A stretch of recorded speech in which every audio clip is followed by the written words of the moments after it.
ಕಾಜೂರು ಅರಣ್ಯ ಪ್ರದೇಶದಲ್ಲಿ ಕಾಡಾನೆಯಿಂದ ದಾಳಿ ನಡೆದಿದ್ದು, ಆರ್ಆರ್ಟಿ ಸಿಬ್ಬಂದಿ ಹಾಗೂ ಅರಣ್ಯ ರಕ್ಷಕರು ಪ್ರಾಣಾಪಾಯದಿಂದ ಪಾರಾಗಿದ್ದಾರೆ.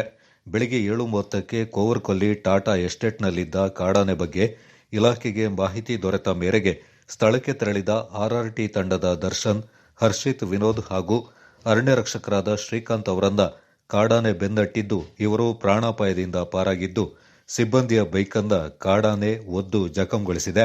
ಬಳಿಕ ಟಾಟಾ ಎಸ್ಟೇಟ್ ಗೇಟ್ ಮುರಿದು ಕಾಡಾನೆ ಅರಣ್ಯವನ್ನ ಪ್ರವೇಶ ಮಾಡಿದೆ.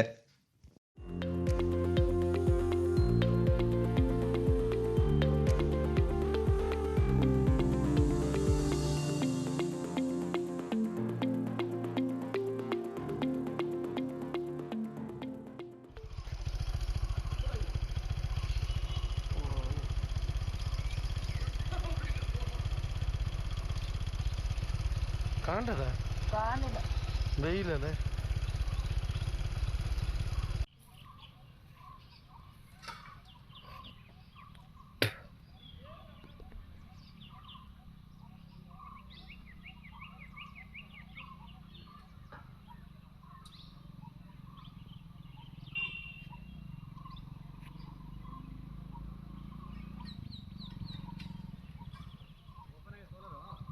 ಮುರಿತು ಗೇಟ್ ಉಡ್ಡಿ.